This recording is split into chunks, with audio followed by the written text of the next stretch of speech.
Hello friends, welcome to my channel Sheetal's kitchen Gujarati. આજે આપણે બનાવીશું વરસાદમાં ચા સાથે ખાવાની મજા આવે એવો ક્રિસ્પી કરારો નાસ્તો. તો મિત્રો, રેસીપી વિડીયો એન્ડ સુધી જરૂરથી જોજો અને જો ચેનલ પર નવા આવ્યા હો તો ચેનલને સબસ્ક્રાઇબ જરૂરથી કરજો. ચોમાસાની સિઝન ચાલી રહી છે ત્યારે વરસાદમાં કંઈક કુરકુરો એવો નાસ્તો અને ટેસ્ટી એવો નાસ્તો ખાવાની બધાની જ ઈચ્છા થાય. ત્યારે ઇન્સ્ટન્ટ બની શકે એવો નાસ્તો હોય તો પણ આપણને બનાવવાની ઈચ્છા ન હોય ત્યારે તમે આ રીતનો સ્ટોરેબલ નાસ્તો બનાવી અને વરસાદના સમયે ચા સાથે એન્જોય કરી શકો છો. તો શરૂ કરીશું આપણે નાસ્તો બનાવવાનો. તો અહીંયા મેં ક્રિસ્પી કરારી સરસ એવી પૂરી બનાવી છે. તો આ પૂરી મેં અહીંયા ચોખાના લોટમાંથી બનાવી છે. તો પૂરી બનાવવા માટે આપણે 1 બાઉલ જેટલો ચોખાનો લોટ લઈ લેવાનો છે, જે આપણે પાપડી બનાવવા માટે વાપરતા હોઈએ છીએ તે. સાથે જ 1 મોટી ચમચી જેટલી લીલા મરચાંની પેસ્ટ, 1 ચમચી જેટલા ચીલી ફ્લેક્સ, 1 ચમચી સફેદ તલ, 1 ચમચી કાળા તલ અને 1 ચમચી જેટલું જીરું લઈ લીધું છે. સાથે જ આપણે મોણ માટે 1 ચમચી જેટલું ઘી લઈ લઈશું. સૌથી પહેલા પૂરી બનાવવા માટે આપણે કઢાઈમાં પાણી ગરમ કરીશું.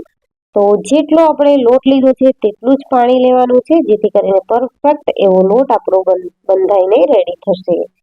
પાણી ગરમ થાય એટલે તેમાં 1 ચમચી જેટલું ઘી ઉમેરી દઈશું. સાથે જ લીલા મરચાંની પેસ્ટ, સફેદ તલ, જીરુંને અહીંયા મેં અધકચરું એવું વાટી લીધું છે.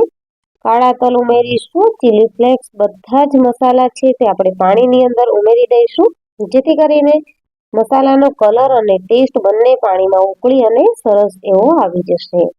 સ્વાદ પ્રમાણે મીઠું ઉમેરીશું અને 1 ચમચી જેટલું કાશ્મીરી લાલ મરચું પાવડર ઉમેરીશું. બહુ ઓછા મસાલા સાથે બનીને રેડી થતી આ પૂરી ખાવામાં ખૂબ જ ટેસ્ટી લાગે છે મિત્રો, અને ચા સાથે તો તે ખૂબ જ સરસ લાગે છે. આ રીતે પાણીમાં 1 થી 2 બોઇલ આવી જવા દેવાના છે અને ત્યારબાદ આપણે જે લોટ લીધો છે તેને આ રીતે થોડો થોડો ઉમેરતા જઈ અને વેલણની મદદથી મિક્સ કરી લેવાનો છે. આ રીતે થોડો થોડો ઉમેરી અને મિક્સ કરવાથી લોટમાં ગાંઠા નહીં પડે અને લોટ છે આપણો પરફેક્ટ એવો બફાશે.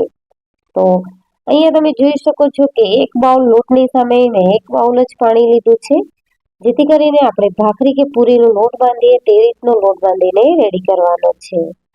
તો આ રીતે આપણે લોટને સેટ કરી લીધો છે. હવે લોટને આપણે કવર કરી અને 5 થી 7 મિનિટ જેવું સિજાવા દઈશું, જેથી કરીને લોટ છે તે બફાઈ જશે અને આપણને પણ લોટનું જે આપણે તેનું સ્ટ્રક્ચર જોઈએ છે તે સરસ એવું આવી જશે. તો અહીંયા 5 મિનિટ જેવું થઈ ગયું છે ને લોટને આપણે ગરમ હોય ત્યારે જ આ રીતે સેટ કરી લેવાનો છે. બહુ વધારે પડતો ગરમ નહીં, પરંતુ આપણે અડી શકીએ એટલો ગરમ હોય ત્યારે આ રીતે કોઈ મોટા વાસણમાં કાઢી અને આપણે લોટને રોટલી ભાખરી જેવો બાંધી લેવાનો છે. તો અહીંયા તમે જોઈ શકો છો કે હું કઢાઈમાં જ મિક્સ કરવાની હતી, પરંતુ મને ન ફાવ્યું એટલે મેં અહીંયા થાળીમાં બહાર લઈ લીધો છે લોટ, જેથી કરીને થોડો ઠંડો થશે અને બાંધવામાં પણ સરળતા રહેશે. તો તમે જોઈ શકો છો કે સરસ એવા મુઠિયા પડી રહ્યા છે લોટના, એટલે પરફેક્ટ એવી કન્સિસ્ટન્સીમાં આપણો લોટ છે તે સેટ થઈ ગયો છે.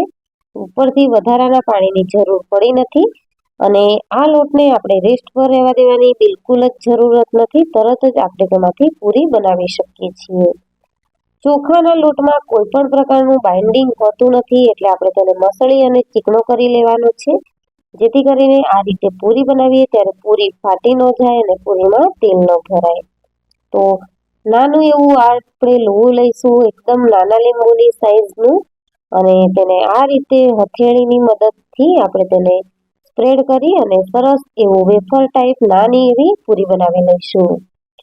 આ પ્રોસેસ તમારે જો આ રીતે હાથથી ન કરવી હોય તો તમે કોઈ પણ પ્રકારના પ્લાસ્ટિક પર મૂકી અને વાટકીની મદદથી તેને પ્રેસ કરી અને બનાવી શકો છો. સાથે જ તમે પૂરી બનાવવાના મશીનમાં પણ બનાવી શકો છો. આ રીતે ચપ્પુ અથવા તો ફોર્કથી તેમાં કાણા કરી લઈશું, જેથી કરીને પૂરી ફૂલે નહીં અને સરસ એવી ખસ્તા બનીને રેડી થાય. અહીંયા હું હાથેથી જ પૂરી બનાવતી હતી, પરંતુ મને લાગ્યું કે વધારે ટાઈમ જશે એટલે મેં છેલ્લે પછી મશીનમાં પ્લાસ્ટિક મૂકી અને તેમાં પતલી એવી પૂરી બનાવીને રેડી કરી લીધી. તો તેલ સારું એવું ગરમ થઈ ગયું છે. તેલમાં હવે આપણે ધીમા ગેસની ફ્લેમ ઉપર પૂરીને તળી લેવાની છે. તો પૂરીને તળતી વખતે ખાસ ધ્યાન રાખવાનું છે કે ગેસની ફ્લેમને આપણે હાઈ નથી કરવાની, મીડિયમ જ રાખવાની છે, જેથી કરીને પૂરી છે તે સરસ એવી ક્રિસ્પી બનીને રેડી થશે. આ રીતે 2 મિનિટ થાય એટલે આપણે તેને પલટાવવાની છે. મિત્રો, હવે ચોખાના લોટની પૂરી છે તો તેનો કલર આ રીતનો જ આવશે. હમણાં જો ઘઉં કે મેંદો હોત તો તેનો કલર છે તે સરસ એવો ગોલ્ડન બ્રાઉન આવી ગયો હોત, પરંતુ ચોખાનો લોટ છે એટલે તેનો તે ઓરિજિનલ કલર છે તે આવશે જ. તો આ રીતે મેં બીજી બધી પૂરી છે તે મશીનમાં બનાવી લીધી હતી અને એ પૂરી પણ સરસ એવી ક્રિસ્પી બનીને રેડી થઈ હતી. તો આ રીતે મેં બધી જ પૂરી બનાવીને રેડી કરી લીધી છે. અહીંયા તમે જોઈ શકો છો કે પૂરી અડતામાં જ તૂટે છે અને સરસ એવી ક્રિસ્પી બનીને રેડી થઈ છે.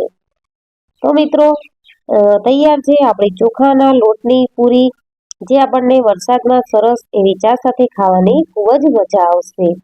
તો તમે પણ આ રીતે ચોખાની પૂરીની રેસીપી જરૂરથી ટ્રાય કરજો. અને જો રેસીપી વિડીયો ગમ્યો હોય તો વિડીયોને લાઈક કરજો, તમારા ફ્રેન્ડ્સ અને ફેમિલીમાં શેર કરજો અને ચેનલ પર નવા આવ્યા હો તો ચેનલને સબસ્ક્રાઇબ જરૂરથી કરજો. આ રીતે તમે પણ આ પૂરી બનાવશો તો તમારે પણ પરફેક્ટ એવી પૂરી બનીને રેડી થશે. Thank you for watching. Subscribe my channel.